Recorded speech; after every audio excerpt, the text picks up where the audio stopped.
So we all know that the Supreme Court judgment on subcategorization of the scheduled caste reserved category has created a lot of tension and acrimonious conversation in the country. In Tamil Nadu, this has had a particular kind of outcome because some years ago, the then DMK government had reserved 3% of the seats within the scheduled caste quota for the Arundhatiyars. And that has been in place for some time now. And the government sees it, as do leaders and thinkers who supported the subcategorization, that this is an affirmation of the Tamil Nadu government stance. Elsewhere in the country, we know that there is no unanimity in understanding the scheduled caste subcategorization issue. Several Dalit groups in different parts of the country have come out against the subcategorization. Some have accepted the subcategorization but refused the creamy layer argument, which is also one of the observations the judges have made in the judgment. In Tamil Nadu, the situation is a bit more complicated because there's been a very straight line of division between communities within the reserved category who support the subcategorization and those who think that this is not something that they would want to endorse. And this has led to a lot of back and forthing on social media and in regular media and so on. So this is a broad description of where we are today with these arguments. So I thought perhaps it would be useful to step back a little and look at this whole issue in a kind of a longer historical durée. One is, of course, the whole category of the depressed classes, which is where this history starts. And as we know, that category was itself subject to modifications over a period of time. And then it was redefined in terms of a schedule which contained lists of castes that were termed to be placed beyond the pale of the social order and considered untouchable. So it is only with the schedule we have this idea of the scheduled castes, all of whom are identified as such by virtue of being communities against whom untouchability is practiced. So that is something that evolved in the course of time, largely through the efforts of Dalit movements, particularly the ones led by Babasaheb Dr. Ambedkar. But for a long time, it was not quite clear what constituted a depressed class. It was a historical decision made at one point in time when untouchability was defined as the key determinant of being, within quotes, socially depressed and economically exploited, and against whom untouchability, segregation, etc., were being practiced. So this is where we start with when we think of the scheduled caste category, that untouchability is a determining feature. Now, of course, as we all know, and Ambedkar himself has spoken about this in different contexts, the scheduled castes socially and economically are not a homogeneous category. There is a hierarchy amongst the scheduled castes as well, which is based on classic features of the caste order, matters to do with what we know as interdining and intermarriage. It also has to do with economic inequality in some parts of the country. In other parts of the country, you have very complicated situations, like when a scheduled caste has moved from one region to the other. Like, for example, the Balmikis, sections of which community have moved to different parts or were recruited as sanitary laborers to go and work in particular municipalities. So, for example, if you take the Pune municipality, a large group of the sanitary workers there are from the Balmiki caste. It's very unlikely you will find local communities represented in as large a number. So there has been this problem as well, that certain communities have come to be identified entirely with stigmatized and underpaid and overexploited labor, like the Balmikis. And one can find communities like that across the country, depending on which part of the country we are speaking about. So there are levels of differences, inequalities, and a hierarchy amongst the scheduled castes as well, which is not surprising as long as the Varna Jati system persists. It survives on the logic of the barrier. There must always be a barrier. You can't have fraternity, you can't interact, you can't interdine, you can't intermarry. So that is not something that we should be surprised by. Of course, Ambedkar's dream was at the level of political representation. It might be possible for the scheduled caste to forge a unity. It was also his dream that given time and given affirmative action or reservation, there might emerge amongst various constituents of the scheduled castes articulate spokespersons, intellectuals, people who mobilize the community towards progressive, just, and equal ends. This is another matter that we need to keep in mind. Now, when it comes to reservation, we know that the government has reserved a certain percentage of seats in education for employment in government, for representation in parliament and other elected bodies for the scheduled castes. And again, who has actually had access to these various slots is a question that we need to think of in relation to various matters. One is, of course, if you look at the data, for example, and here we must remember we don't have very clear-cut data, especially with regard to the present matter under discussion. Much of the data that is being circulated in public are those that individuals, interested people have culled from the census or from related data. The government is remaining fairly silent on how it, including the government of Tamil Nadu, how it intends to answer questions about data. It would be helpful if governments put out in the public domain exactly what kind of data they have to show for who's represented more, who's represented less, and how might they understand this representation, how would they correlate this with other factors. And governments can do that. Recently, the Tamil Nadu government came out with such data with regard to the over or under representation of the so-called OBC community of 1 years. They pointed out that the 1 years wanted 10% of the reservation. They must also reckon with the fact that they are represented more than 10% in several segments across the government employment domain. So likewise, it would be useful if the government of Tamil Nadu would come out with data on where exactly are the various Dalit communities with respect to education, with respect to employment in state services, and especially in the higher ranking state services, not simply in positions where some of these communities are inevitably pushed into on account of, for various historical reasons, like sections of the Arundhati are, that they are pushed into sanitary labor for various reasons. So it would be important for governments to also be transparent with data. And also another matter that has attracted and contentious debate in Tamil Nadu is the so-called roster system. So if a certain category of the scheduled caste, certain scheduled caste category is not filled, remains vacant, how is it to be filled? What is the system to be followed? While there are a number of government orders, if you go and search on the internet, you get all kinds of information. It is not quite clear how governments arrive at any decision to make with the roster. Recently, we also know the UGC had said that certain categories of the scheduled caste reservation, if they are not going to be filled, they must be de-reserved. And there's been a lot of protest, and rightly so, against the whole demand for de-reservation. So in the context of all these sort of contentious issues, governments, especially governments of Tamil Nadu, for example, which has set a precedent in the subcategorization of scheduled castes, and of course, the government of Punjab has done it in a different sense. If governments come out with data, it would really help clarify a number of issues as to how might we address this problem of subcategorization. Now, across the country, we see that the issue is being seen entirely only in terms of political representation and employment in the state services. And there's a lot of discussion also about how untouchability is the governing criterion. So where is the need for subcategorization? But we must remember that, and it's very important for us to remember this, it is not that a subcategorization will create dissension amongst the scheduled castes, because that is not an argument that we can accept, because that is tantamount to saying reservation will bring about caste differences. On the ground as well, not simply in terms of social inequality, but politically also, different segments of the scheduled castes have had different political histories. They've all not been mobilized always under a common political banner. They've all had their own histories of mobilization. Their concerns have been different.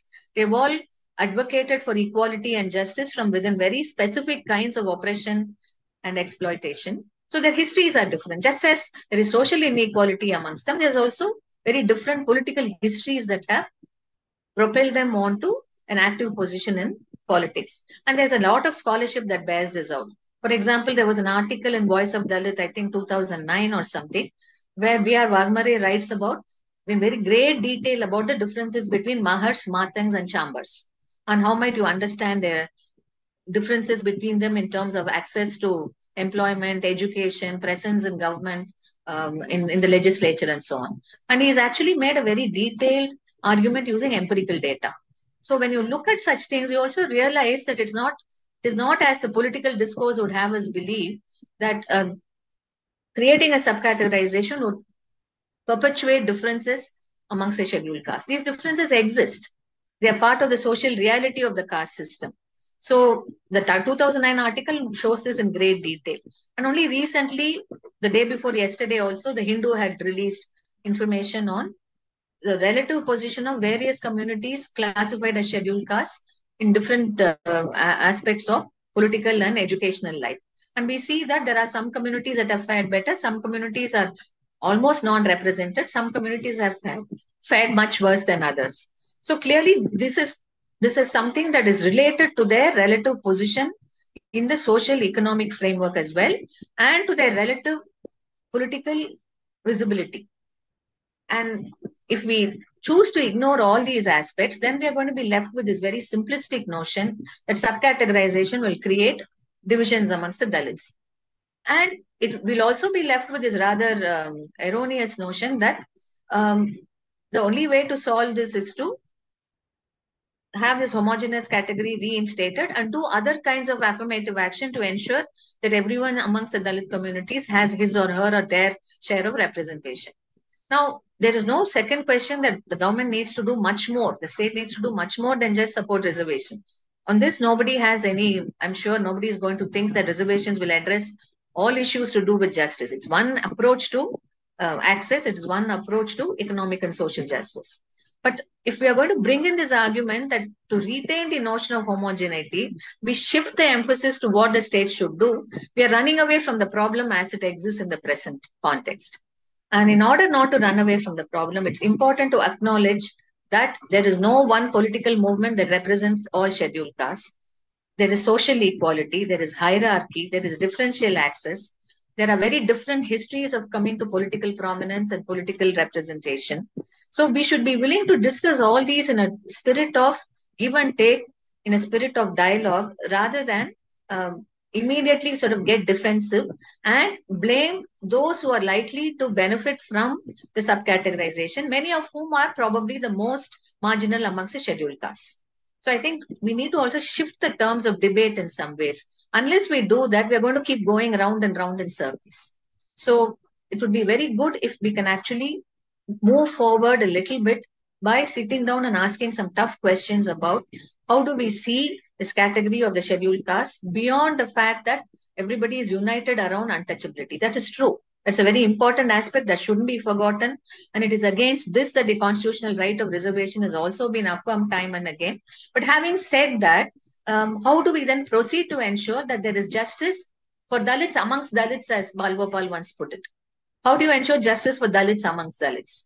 And in order to do so, therefore, it's important to go beyond the current terms of the debate, to only see it in terms of political division, how this might end up supporting the Hindutva agenda and so on, and actually look at the solid, concrete issues at stake. And if we do that, our anger and ire will be turned away from the most marginal amongst the Dalits and focus on the larger issue of how has Dalit mobilization happened? What are the limits to it? Where has it borne fruit? Where has it not borne fruit? And what has happened to different communities? And even as recently as I think 2022, Chandrani Gopaya had pointed to how you have the differences in Andhra Pradesh persisting for a long time. And now one can't talk of a homogeneous category in social or economic terms. So we have so much information today. And if we don't bring these arguments into the debate and instead just use this to score political points, I think we're losing a chance to understand how do we retain the category of the scheduled caste, but also think of it with a modicum of social justice at its core. And that I think is a very important part of what we perhaps need to do. And let us also not forget that the demand for subcategorization has come from those who feel completely affected by the existing reservation system. So it is not as if that this is something that is being imposed from outside by parties that wish to divide Dalits. So I think that is also something we need to keep in mind. There have been people's movements, and if some of us think that they are not fair demands, then they must be willing to explain why they think it is not fair. Not simply sort of hide behind this thing of saying that you can't dilute the SC category. there is no attempt at trying to sit down and say that I don't think this is right, or saying I think this is right, but that is not right.